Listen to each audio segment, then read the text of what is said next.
April 22nd, 2026. This is our way of handling the day's Democracy Now! Stories.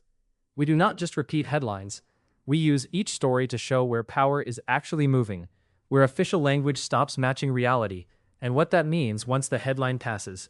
Story 1. The Iran ceasefire is now functioning as a bargaining device, not as peace. Trump says it is extended indefinitely. The blockade stays in place. Iran seized ships in Hormuz anyway, and threatened to hit energy and desalination infrastructure. The deeper lesson is that a ceasefire without restored commerce is usually just coercion with a softer name. If ships are still being seized, and choke points are still armed, the conflict is alive. Story 2. The energy story is now bigger than prices. The head of the International Energy Agency says this is the worst energy crisis the world has faced, while satellite images show multiple oil spills spreading across the Gulf. The hidden truth is that war hits twice, first through fuel, freight, and inflation, then through environmental damage that lingers after the market stops paying attention. A system can survive a price shock faster than it can heal poisoned water. Story 3. Lebanon ceasefire is already fraying because the people with the guns are still shaping facts on the ground. Hezbollah resumed fire. Israel kept destroying homes and holding territory. Washington is hosting more talks, but Hezbollah is not in them. The deeper lesson is that diplomacy becomes theater when the actor with real veto power sits outside the room. That kind of negotiation can manage headlines without resolving the force structure underneath. Story 4. The West Bank story is one of the clearest windows into how occupation works now. An off-duty Israeli reservist killed 2 Palestinians near a school during what witnesses describe as a joint settler-soldier attack, and he was not immediately arrested. The deeper truth is that domination becomes most durable when private violence and official violence begin borrowing each other's legitimacy. Once settlers, soldiers, and state protection blur together, accountability becomes optional. Story 5.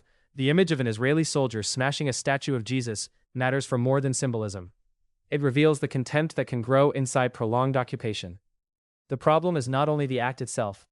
It is the environment that makes someone feel entitled to perform it, and someone else feel safe enough to film it. The deeper lesson is that impunity is not just legal, it is moral. It changes what people think they are allowed to desecrate. Story 6. The reported Hamas offer to hand over part of its internal security weapons is important because it shows what peace talks now revolve around. The question is no longer just whether the shooting stops. The question is who gets to hold organized force afterward. That is the deeper lesson. In modern conflicts, peace is often redefined as a transfer of armed administrative control, not the arrival of justice, freedom, or stability. Story 7. The indictment of the Southern Poverty Law Center is one of the most revealing domestic stories in the file.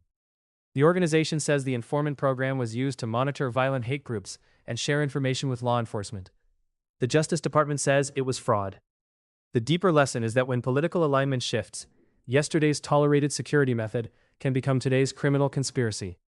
Institutions do not just change policy, they rewrite legitimacy retroactively. Story 8.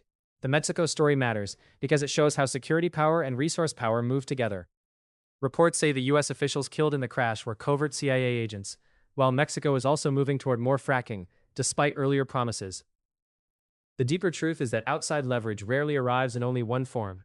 Intelligence operations, energy policy, and economic pressure tend to travel together.